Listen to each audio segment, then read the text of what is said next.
This evening, the Prime Minister appears to have accepted that a pro-Palestine march through central London on Armistice Day will go ahead, despite describing it as disrespectful. Earlier, Rishi Sunak hauled the head of the Metropolitan Police into Downing Street to get reassurances over the route and the timing of the march, saying that he'd hold Sir Mark Rowley personally accountable for the decision to allow it to go ahead. Our crime correspondent, Martin Brunt, has our first report tonight. There have been 4 weeks of pro-Palestine protests.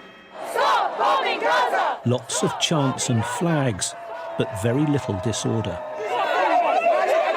The odd flash of violence was quickly dealt with. One thing the Prime Minister and the Met Commissioner do agree on is the potential for serious disorder at a march on Saturday, Armistice Day. The Commissioner insists the threat so far isn't huge and his officers can cope. The remembrance events will not be disturbed. Whatever protests and events go on, we will do our utmost to protect those because they are so critical. If over the next few days the intelligence evolves further and we get to such a high threshold, and it's only been done once in a decade, where we need to say to the Home Secretary we think it's got to the stage we need to ban the march element, then of course we will do. The Prime Minister doesn't want the protest to go ahead and made his thoughts clear. This is a decision that the Metropolitan Police Commissioner has made. Now, my job is to hold him accountable for that, and we've asked the police for information on how they will ensure that this happens. You know, my view is that these marches are disrespectful, and that's what I'll be discussing with the Police Commissioner later today. At lunchtime, the Home Secretary went to Downing Street. The Prime Minister had ordered the Commissioner there to explain his decision not to challenge the protest. Later, the PM said he got assurances the march would not clash with remembrance events, but a risk remained. The two men are clearly at loggerheads over the protest. The Prime Minister wants the Commissioner to ask the Home Secretary for a ban. The Commissioner insists that would be a rare move, and any ban would apply only to a march, not to a static demonstration. At 11 a.m. on Armistice Day, a 2-minute silence will be observed at the Cenotaph in Whitehall. A mile away at Hyde Park at midday, the Palestine Solidarity Campaign march is due to begin. Protesters will head past Victoria Station, across the river, and end up at the US Embassy at around 4 o'clock. At the heart of the standoff between the PM and the Commissioner is the operational independence of policing, which should be free of any political direction or influence. But no police chief wants to admit they might not be able to control their streets and keep people safe. Martin Brunt, Sky News. Well, a little earlier today, I spoke to Ben Jamal. He's director of the Palestine Solidarity Campaign, one of the organisations involved in the march. I started by asking him what he made of this political row. I think it's disgraceful, and I think, you know, what has been going on in the past few weeks, in particular on the part of Suella Braverman and now Rishi Sunak, does a disservice to their officers and is deeply irresponsible. What's going on? I think there are two things here. First of all, there's been an attempt from the very beginning of large numbers of people marching, calling for a ceasefire, to delegitimise those protests. We saw Suella Braverman saying that we should treat people carrying the flag of Palestine with suspicion. She's described hundreds of thousands of people marching for a ceasefire as being supportive of Hamas, despite the fact that 76% of the British public support that call. So there's all of that effort. And then, of course, what has been utilised is the fact that our latest march is taking place on November the 11th. Now, the important fact is this. We liaise with the Metropolitan Police when we are planning these events. We knew we would be marching each Saturday if a ceasefire wasn't called. And some weeks ago, we said to the Met Police that on November the 11th, we would not want to be going anywhere near Whitehall or the Cenotaph. We know that the main commemorations take place on the Sunday, but we did not in any shape or form want to be disrupting any preparations for those.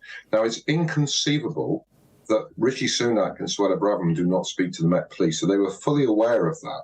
So when they put out their statement saying these marches are going to disrupt commemorations, they are going to desecrate the Cenotaph, they knew full well A, that we were marching on the Saturday, not the Sunday, and B, that we were going nowhere near the cenotaph. So it is politicking.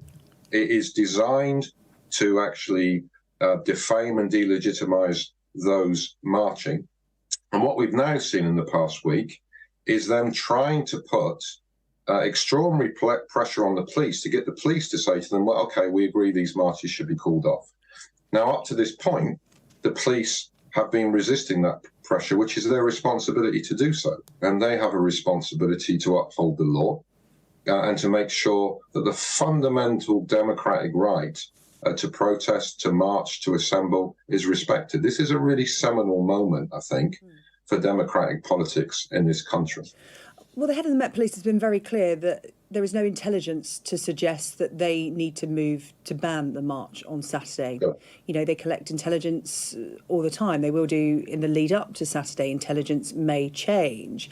The Met has said, though, that they fear breakaway violence. Fears of that is growing. Are you fearful of that? And I'm not talking about people involved in the Palestine Solidarity Campaign march. I'm talking about other groups. We have seen extremist and far-right groups on the internet urging protection of memorials and statues in the capital. They want their supporters to come to London to, as they put it, honour the fallen. There is this growing fear that your event may be hijacked, and that may be the problem this weekend.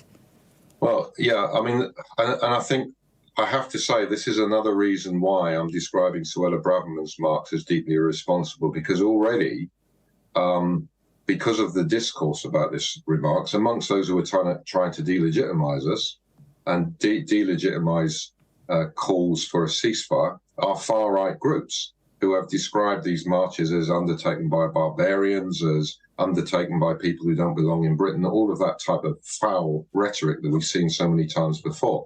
Now, Suella Braverman is not, I'm sure, unaware of that. So when she starts to make the remarks she's making, what she's doing is providing cover to people like that.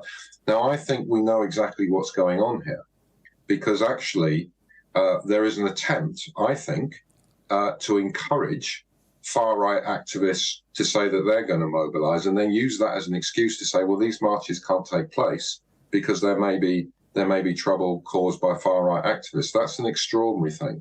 If there are people who are going to try to disrupt peaceful and lawful marches and assemblies, then there's a responsibility to take action to ensure that they're not able to do that. But of course, what the far-right have been saying is they're going to London to protect the cenotaph. Well, we're not going to be anywhere near the cenotaph. Ben, I understand that. And, you know, talking to you, you know, this march, you're expecting how many people this weekend to join you on Saturday?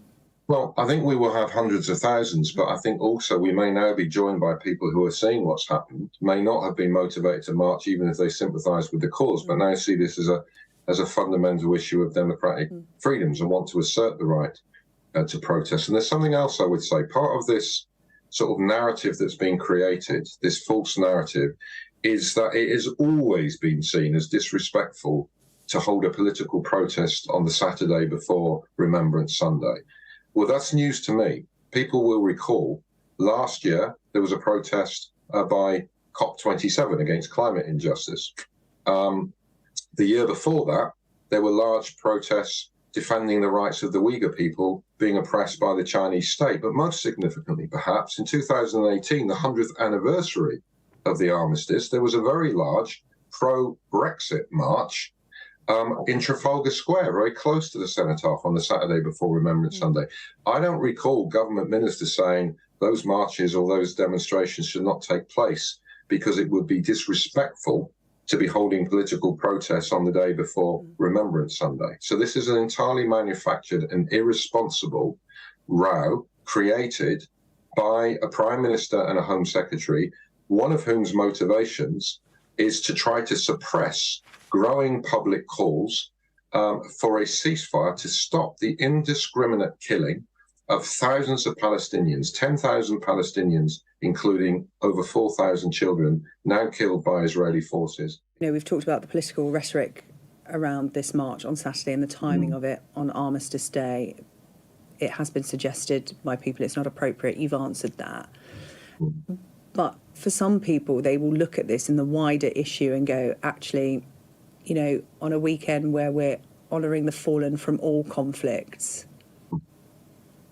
Actually, you know, that is why you should be marching this weekend. Is that something you feel when you look at the wider context of this? Well, one of our speakers at our rally in Trafalgar Square last Saturday made a very good point, and he said the idea that it's disrespectful to the dead to protest to stop current killing is an absurd type of logic. So, you know, I don't accept any of those arguments. And as I said, there have always been protests that have taken place, that may have taken place on November the 11th, that have taken place on the Saturday, whatever date that falls before Remembrance Sunday. Nobody's ever had a problem with that, whatever the cause is, and they shouldn't treat this any differently.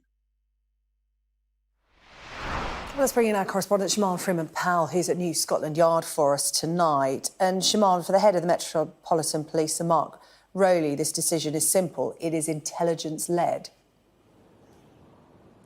Yes, but he's still faced lots of pressure, hasn't he? He's had to defend himself today as to why these protests are still going to be allowed to take place this Saturday. Of course, these are protests that have seen thousands of people descend on the capital, as well as across the country, week on week, ever since the 7th of October. Thousands of people marching, urging for an immediate ceasefire. Protests that have actually been peaceful, considering the numbers of people that have attended, but still they are protests that are being described by the Home Secretary as hate marches and by the Prime Minister Rishi Sunak as disrespectful. This is the pressure that Sir Mark Rowley has been under. He's had to defend himself today as to why they were allowed to take place. He had previously spoken to organisers and asked them to urgently reconsider whether or not they would take place, but it seems that they were able to reassure him that they didn't want to interfere with Armistice Day and that they would stay far away from the cenotaph. And it seems that the Met Commissioner did understand this and potentially relayed this back to the Prime Minister. He did have other options, though. The force could have used the power to ban the protests under Section 13 of the Public Order Act, but this is only if there is a serious threat of serious public disorder which cannot be controlled by other measures. And Sir Mark Rowley made it clear that the intelligence as it stands does not meet that threshold. And even if it did, he also noted that it wouldn't be able to ban any static protests. So we could see thousands of people descending on the capital anyway. In fact, it could encourage those who had no intention to protest to come along in any way. So it seems that Sir Mark Rowley hasn't buckled under this pressure. It seems that Rishi Sunak has accepted that these protests will go ahead. But there is one thing for sure, that if anything happens, it will be Sir Mark Rowley that's held to account. Shaman, thank you. The COVID inquiry heard today that Boris Johnson's team in Downing Street was brutal and useless, and working with them was like taming wild animals. The inquiry was shown messages between the Cabinet Secretary, Simon Case, and his predecessor, Lord Sedwill, which said Mr Johnson and his inner circle were basically feral. Meanwhile, Lord Sedwill apologised today for suggesting people should hold chickenpox-style parties to contract COVID early on in the pandemic. Our political correspondent, Tamara Cohen, has this report. Fantastic. Thank you very much indeed. He was the face of the pandemic, but the inquiry has been told that Matt Hancock's confidence veered into overconfidence, promises into over-promises. The head of the civil service said he felt the health secretary was a big problem. He told colleagues Hancock should be sacked and even shared his view with Boris Johnson that a change of direction was needed. You told the Prime Minister to sack Mr Hancock. I don't think I used that word with him, but I did use it in a WhatsApp with Simon Case. And you described it thus: to save lives and protect the NHS. That was gallows humour. That's an echo. I mean, and I realise, of course, inappropriate even in a private exchange. Not something I would have ever expected to be public. Boris Johnson, the inquiry has been told, does not believe he was told to remove the health secretary. who would stay in post for another year. Matt Hancock's spokesman said he would respond to all questions when he gives his evidence. Lord Sedwill paints a picture of trouble at the top. Small groups of people taking key decisions during a crisis they were ill prepared for. At one point, he describes Boris Johnson's advisers as brutal and useless and accuses them of behaving like a dictatorship. As the most senior official in government during the first wave of the pandemic, he became infuriated by hostile briefings against him, including a claim he'd described the COVID strategy in early March, which was then herd immunity, as like a chickenpox party, to the horror of Number 10 staff. I understand how, and in particular, the interpretation that's been put on it, that it must have come across that someone in my role was both sort of heartless and thoughtless about this, and I genuinely am neither. But I do understand the distress that must have caused, and I apologise for that because it certainly wouldn't have been my intention. Lord Sedwill would leave Number 10 in the late summer of that first year. His successor was Simon Case, who was to find Downing Street even harder to bring into line. Tamara Cohen, Sky News at the COVID inquiry. Sky News has learned that white people are 36% more likely to receive a positive response when applying to rent a property than black people. Campaign organisation Generation Rent used AI to set up 2 fake profiles, one featuring a black person, the other white, on a rental website called Spare Room. An inquiry sent out by both profiles to property adverts randomly selected across the UK got very different responses. Sky's business correspondent Adele Robinson reports. Under here, there's a homeless man that sleeps, and often there's quite a few of them. Paris describes living here as hell. There's been blood up the walls? Oh, the walls were From fighting? From fighting. Or where people inject, because they're injecting into veins. She's in a HMO, house of multiple occupancy, where she feels unsafe and trapped, unable to rent elsewhere because of the colour of her skin. You do this every night? Yeah, every night. So I always shut my door, and then I lock it, and then I put it on under. And that's what you feel like you have to do every night? To keep safe. Working full-time, she can afford to rent somewhere better, but she's been dismissed, she says, because of her race. I've had my passport inspected. Is it really a British passport? You can't be British. Why can't I be British? And then you're going to house searching and they're asking you, do you smoke weed? Because I've had black tenants that smoke weed. So you're stuck. You know that you've got bad conditions here, but you can't move. Sky News has been given exclusive figures showing apparent racism in the rental market right now. The data came from 2 fake profiles set up using AI on Spare Room, exactly the same apart from name and skin colour. Inquiries were then sent out to property adverts, randomly selected across the UK within minutes of each other, with different responses. In one example, the same message was sent by both inquiring about a room. The white profile received this response. Can you tell me a little about how long you would be looking for the room? Do you work local? Many thanks. But to the black profile, this. Hello, sorry, it's just been let.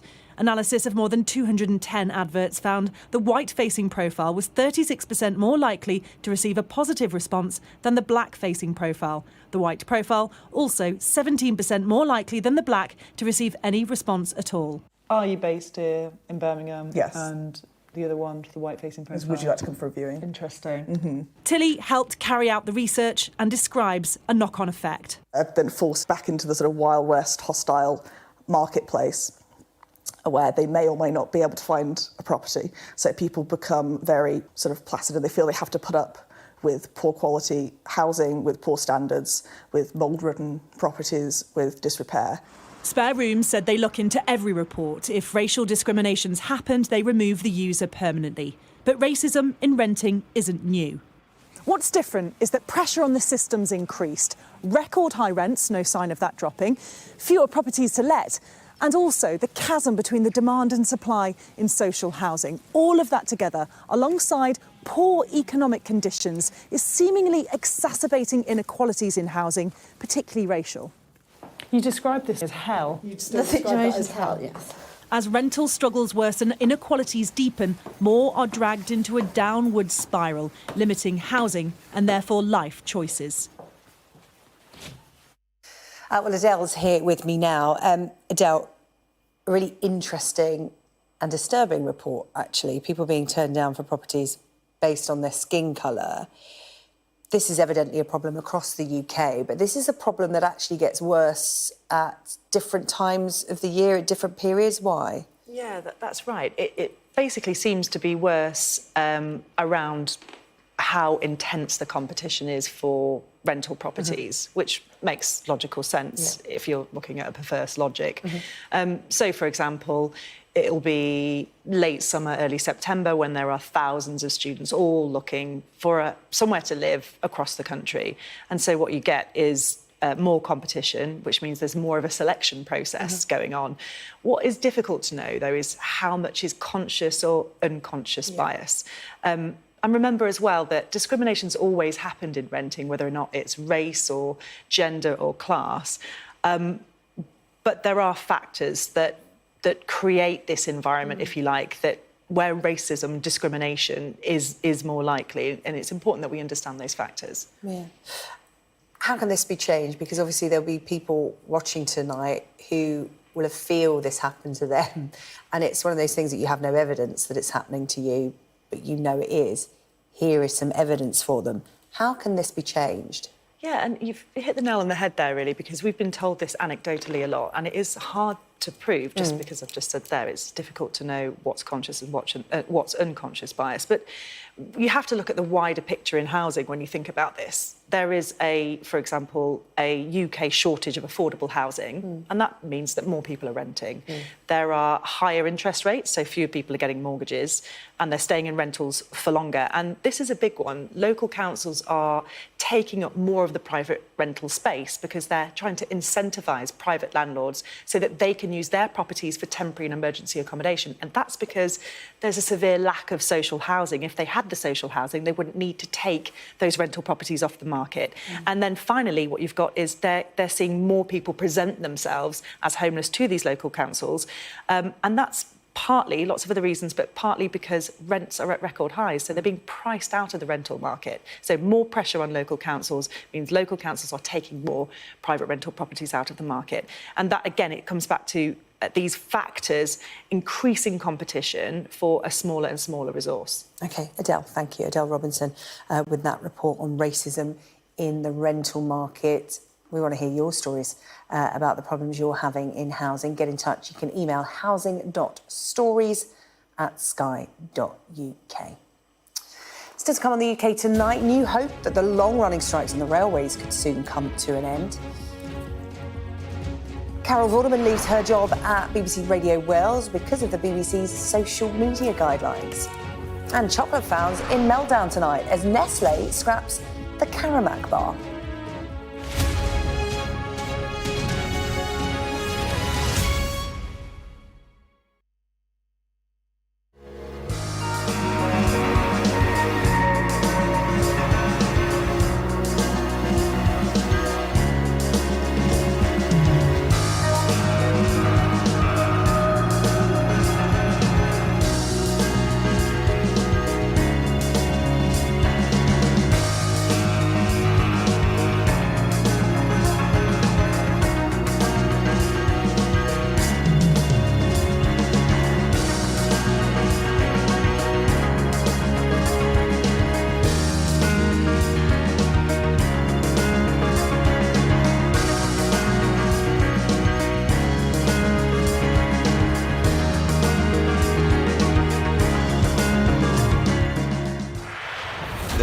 Has rallied. Moderation interest rates peaking and up at 6%. The highest for 14 years. Will that be the peak? Will it be a little bit lower? It's closer to a potential crash. So many words, so many meanings. But what do they mean for you and your finances? Stay up to date on Sky News.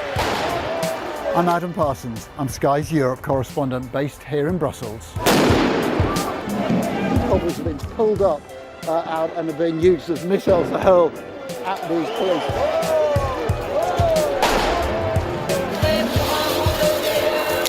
made by people who dare to challenge. Nice to see you again, Mr. Barnier. Why? Nice to meeting you. Fishing does have the potential to stymie an enormous economic deal. We take you to the heart of stories that shape our world. What strikes you when you come to this glacier is not just the way in which the environment is changing, but the speed at which those changes are happening.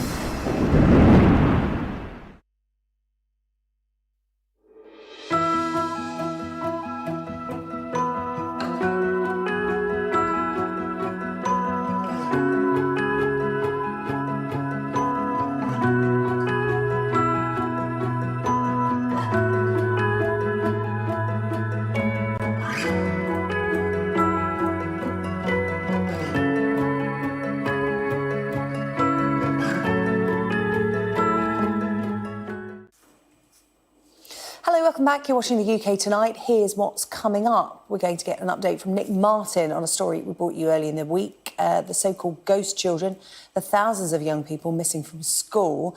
This is after the issue was raised in the Commons this evening. And Rob Burrow and Kevin Sinfield tell us about their new children's book based on their friendship. Well, before all that, let's take a look at some of the other stories making news in the UK tonight. And tributes have been paid to the 15-year-old boy stabbed to death in Leeds yesterday.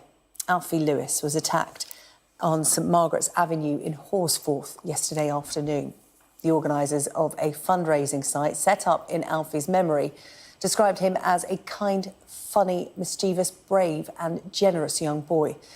A murder investigation is underway and 2 teenage boys have been arrested. The long-running strikes on the railways could soon come to an end. The RMT union says a memorandum of understanding has been developed with the rail delivery group, which includes a pay rise for staff, backdated to last year, and new guarantees on job security. The union says its members will now vote on it. If it's accepted, there'll be a pause in strikes over Christmas and into spring of next year. Police and Just Stop Oil have accused each other of blocking an ambulance that was on blue lights in central London this morning. Around 55 protesters walked in the road on Waterloo Bridge. This was as part of an ongoing campaign against new fossil fuel licences. Well, the Metropolitan Police says an ambulance was trapped in the resulting traffic jam, but Just Stop Oil claim the vehicle was on the other side of the road to the protest, and it was actually being blocked by the police. Carol Vorderman says she has left her job on BBC Radio because of the corporation's new social media guidelines. The former Countdown star says management had decided that she should give up her Saturday morning show on Radio Wales over a breach of the guidelines. She's been vocal in her criticism of the government on social media and has repeatedly clashed with Conservative MPs on X. Chocolate fans in meltdown tonight. This is after Nestlé announced it was discontinuing the Caramac bar. The caramel flavour bar first hit the shelves 64 years ago, but Nestlé have said that recent sales have steadily declined. Fans of the bar have taken to social media to lament this decision, one even saying, "It has ruined my day." Now, earlier this week, we brought you a report from our People in Politics correspondent Nick Martin on the so-called ghost children. These are the young people who have simply stopped going to school and are now, in many cases, being targeted by criminal gangs. Well, today this issue was raised in Parliament and described as an epidemic by the Shadow Education Secretary. Here's Nick with an update to a story that he's been following all year. Good boy. Go down now. Lily May has been stuck at home for months now. No classes, no teachers, no education to speak of. Well, other than about probably like 2 or 3 weeks, I haven't been to school for a year, and a whole year of education is quite a lot to miss. So. Lily May is 12 years old and autistic. Her behaviour can be challenging sometimes.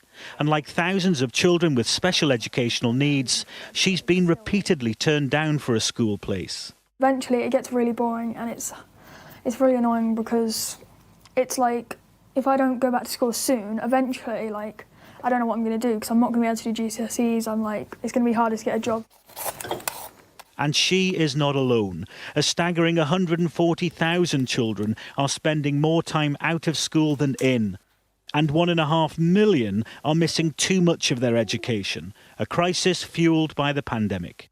But now Labour have waded into this crisis, using a series of debates in the House of Commons to warn of a lost generation of school children. It is a crucial political intervention. It is an issue that's now front and centre. The Education Secretary, Gillian Keegan, attempting to head off a Labour assault. I want to reassure the House that this is a top priority.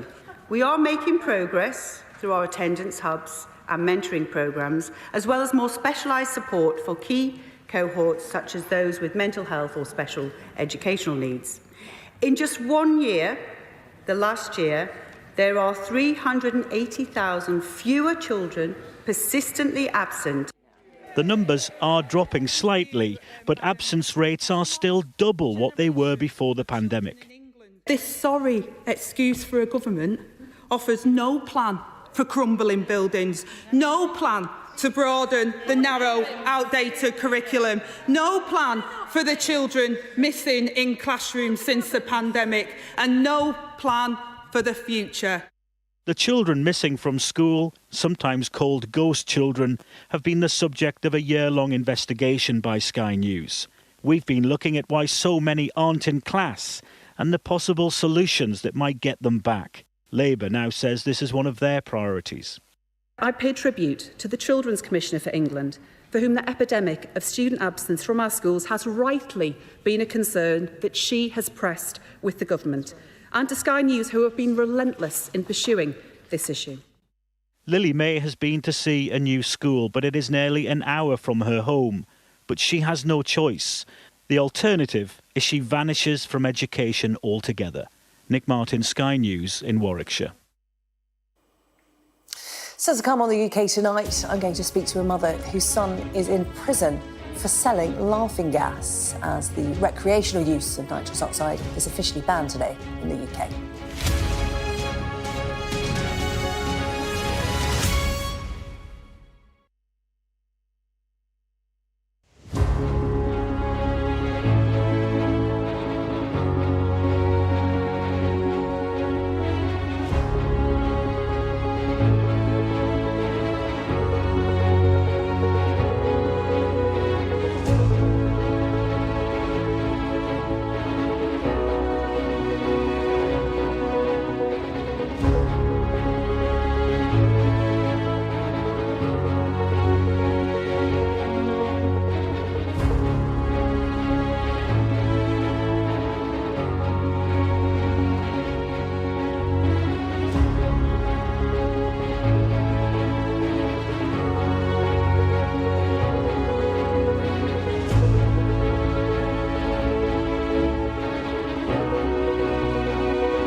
Welcome back to the UK Tonight. As of today, the recreational use of nitrous oxide, or laughing gas, is banned in the UK. Anyone using it could face up to 2 years in prison, while anyone selling it could be jailed for 14 years.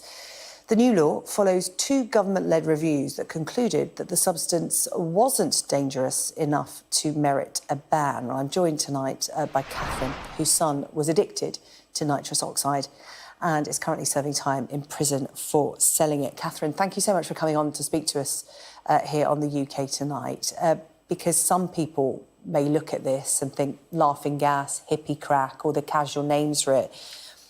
It could be a bit of harmless fun, but you're here to tell us otherwise, because your son became addicted to this and it literally changed his life within months. Yeah. Yeah, so he started using nitrous oxide about 7 years ago, and that was following a string of bereavements. When we first found these small little bullets, size canisters, we had no idea what they were. So we did a quick Google search and then realised it was nitrous oxide. Then found out that it seemed to be like a really popular drug of choice, if you like, for young people, and was almost a fashion accessory for parties with the big bright balloons. And my son and probably most other young people were under the impression that it was absolutely harmless. Quite soon after that, it became apparent that it certainly wasn't harmless. And what started off with simple things like mouth ulcers quickly progressed into losing weight. Very soon after became B12 deficient, had been referred to a neurologist because was having numbness and tingling in his hands and his feet, was breathless. The later stages was vomiting every day, memory loss, moods were really erratic. He'd lost approximately 2 stone in weight. He couldn't eat, had become completely psychological dependent upon this substance, which is supposedly harmless. Catherine, in a certain respect, your son was lucky in terms of he survived, because nitrous oxide has killed people. He's currently in prison for selling nitrous oxide. What's your reflection? What's his reflection on this ban coming into effect in the UK today? Is it going to work? No, I mean, as a mum, it's been really frustrating because he's in prison, which is a place of safety, because I think without the prison sentence, he would have undoubtedly been dead in the next 6 months. The state that I actually found him in after using the nitrous oxide, he couldn't speak, he couldn't walk, and he was on a path of self-destruction. He said himself, "Help me, I can't stop." He just could not stop using the substance. We haven't spoken about the legislation, but from my point of view, I think what's been really frustrating from the offset is this is a substance that was able to be freely bought online, is still able to be freely bought online, but has now been classified as a Class C drug. We can't buy cannabis, cocaine, other drugs online, but we can buy this. And I know from looking at some of the online sites, you know, there's things like be a supplier for us. Some of the packaging is marketed with people standing there with a drink at a party, so it's being marketed for human consumption, and nothing has been done about that. Yeah, it's been marketed to young people because people see it as, you know, something they take from balloons. It looks fun. It's marketed for people who want to have fun at parties. It's seen as harmless. You know, you're here to tell us it is far from that. What do you think would be more effective? Is it education? Because just talking through your son's experience, that sounds harrowing. Absolutely. I've spoken to so many young children now, and in fact, I'm linking up with another mum that's been through a similar thing with her story, and also a local youth worker where we're hoping to, well, in fact, we're going to a first youth club in a couple of weeks' time to try and give some education to young people, because there isn't any.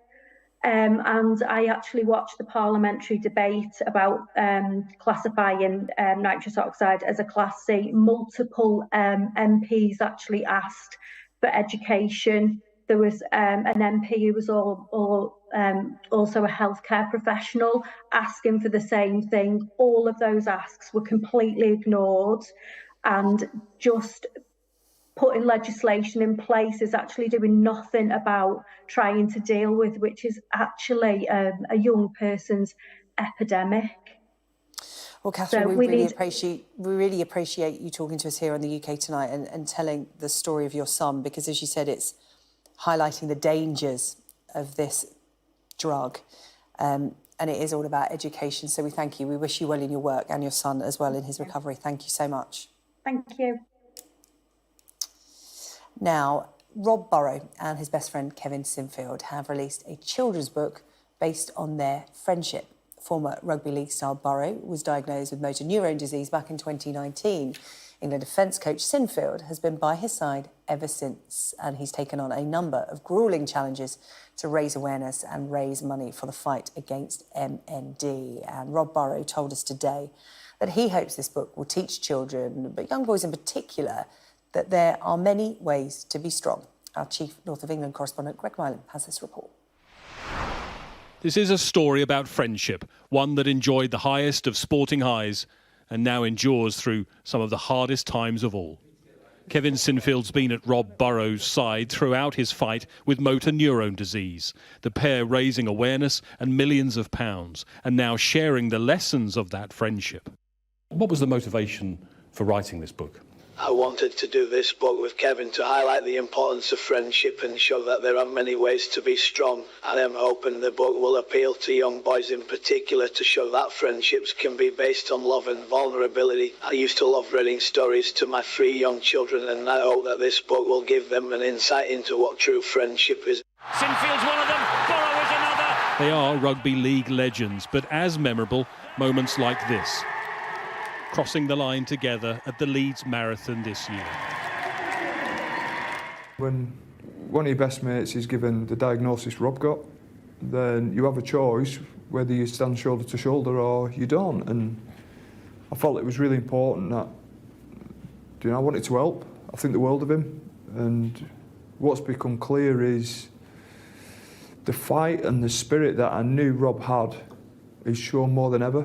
And he'll never understand this, I don't think, but the inspiration he's given me and the real perspective he's given me on what is truly important in life. Kev was my captain, and he still is my captain. He always will be. We've played together for years. We sat next to each other in the dressing room. We went through the highs and lows of rugby league. The highs were amazing, but he always looked after us, and here he is now still looking after us all. He doesn't like fuss, and he won't like me saying it, but he puts his body on the line every time he steps up to start a challenge. And the next challenge for Kevin, 7 marathons in 7 cities in 7 days. It's the money that makes the difference. If we're going to find a cure, then, as we saw with COVID, you throw enough money at something, you will find a cure.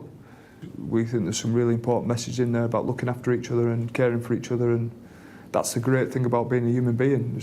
And if we can help people along the way to have something similar to what we have, then the world's a far better place. Greg Milam, Sky News. Such an incredible friendship. Coming up on the UK Tonight, we're going to tell you about the magical job opportunity for Harry Potter fans in Scotland. And there hasn't been much for England to smile about at the Cricket World Cup, but Ben Stokes has made another career milestone today.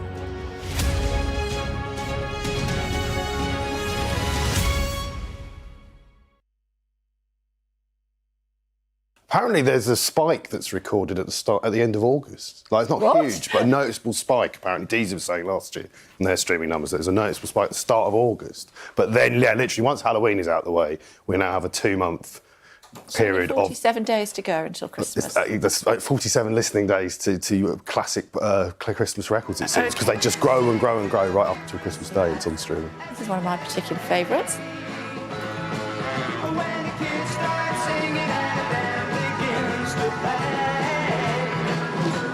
Oh, we all remember that. Do you remember, is that one of yours? Yeah, I mean, that's one interesting, and one that didn't get to number one and then has gone on to have this extended life as being, a kind of a Christmas perennial. I care about that one. Dawn Chandra's Christmas song, yeah. I mean, The Darkness, that again was that was that strange number one race we had at Christmas, where it was them with this very, very Christmassy song versus Mad World, the cover, the really dark Donnie Darko song. Yeah, I like this one. Fantastic song. Written by the same chap who wrote Rudolph the Red-Nosed Reindeer. So, I mean, what a Christmas record. That is a fantastic fact. Yeah, Johnny Marks, yeah. So, I mean, a huge, in her career, obviously, massive, massive song. But, I mean, she went on to be inducted into the Country Hall of Fame. And, again, it's sort of interesting to have these artists who have these huge careers and yet will be known for this one song.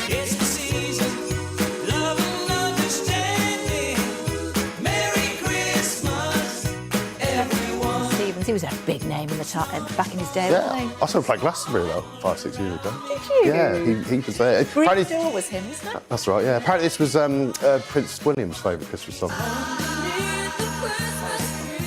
I don't get it.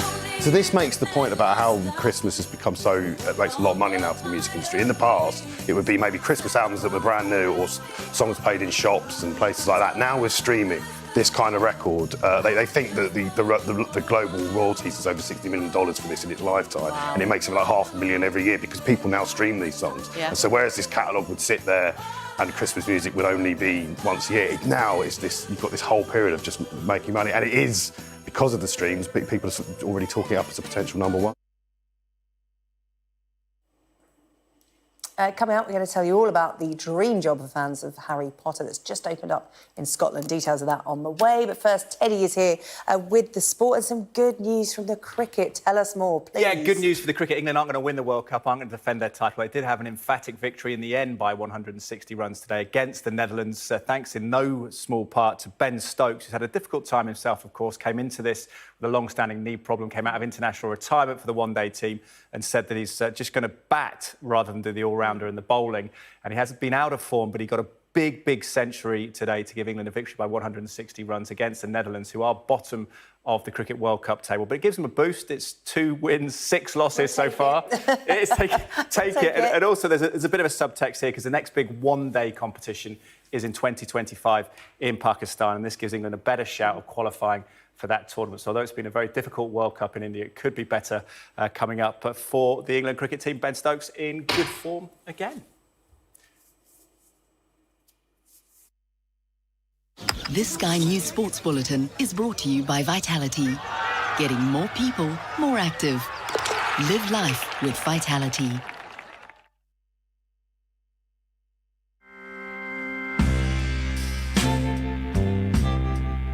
Now this might look like any old bus stop in South London, and for most of us, that's exactly what it is.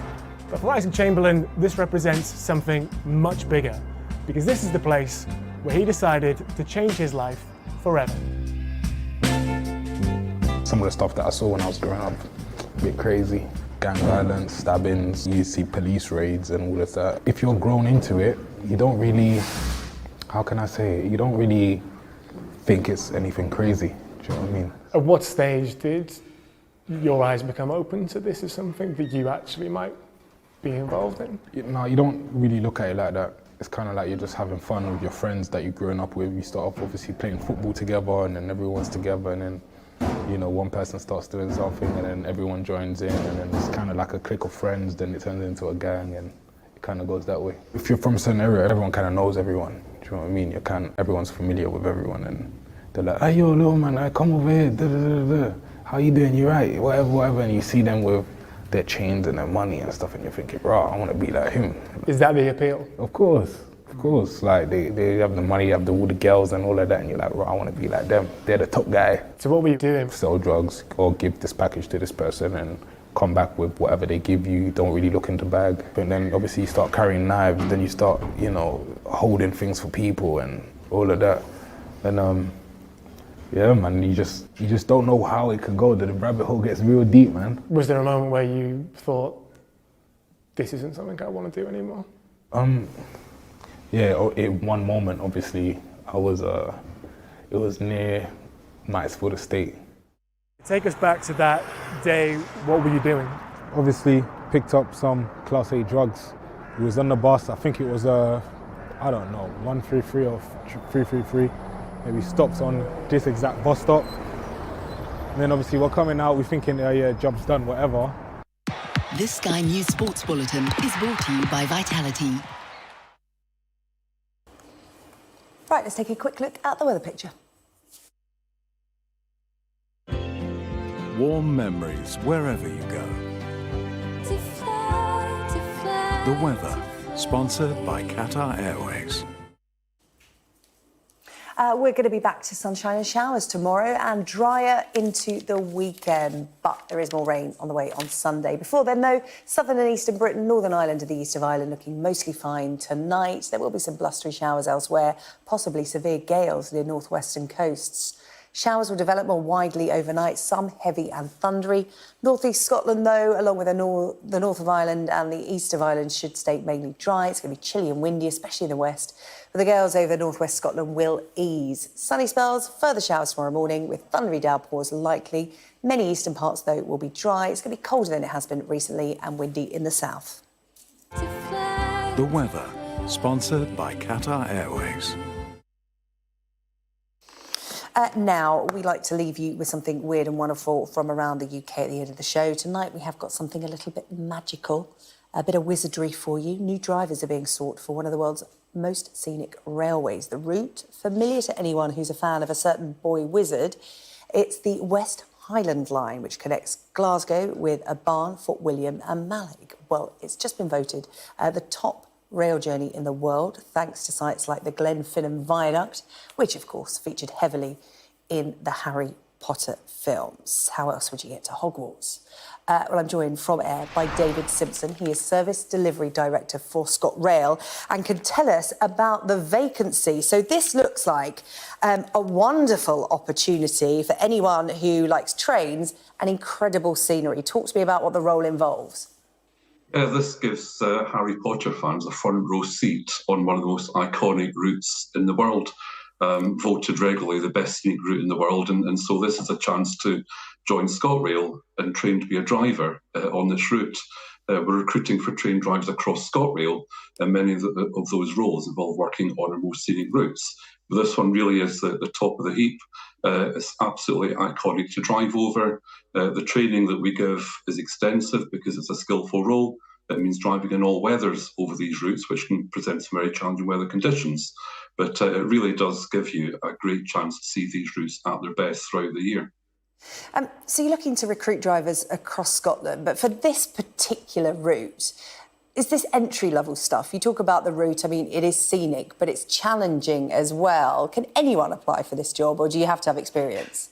No, we provide training for anyone. We're looking for people from all walks of life to join us. We've had drivers join us in Scotland recently from all sorts of backgrounds, young and old and so forth.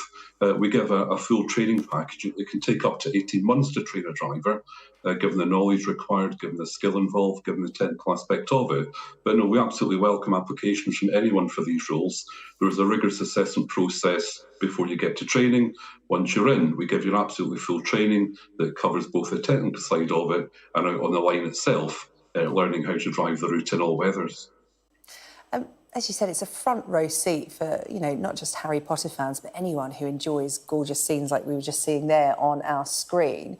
How busy is the route? Because I would imagine, you know, you get a lot of tourists on that route. And since the Harry Potter franchise, that famous Glenfinnan Viaduct really is a big draw. It is. That's given the route a huge boost in popularity. It's a route that's extremely busy through the summer. It used to be quiet in winter. It's maybe more of a lifeline route through the winter for the local communities, but we are seeing more and more people come to see the route all year round. and seeing it in the winter with snow and the frost and so forth is just as good as seeing it in the summer bathed in sunshine, plus, of course, the odd rain shower that Scotland brings. So the Harry Potter film really has boosted that. We are looking to see how we can improve the services on the route, and that's one reason why we're looking for new drivers to join us and play their part in this huge success story. Is there a platform 9 3/4 to get to the train? There's one at King's Cross to get to Scotland, but there's not in Scotland so far, so maybe that's something we'll take a look at. That's something indeed to think about. Well, thank you so much for joining us to talk about this vacancy. As you said, it's open to anyone. You don't already have to be a train driver. There's an extensive training course because the route is challenging as well as very pretty. That's all from the UK tonight. You can catch up on all the highlights on our webpage. We'll see you tomorrow night at 8 o'clock.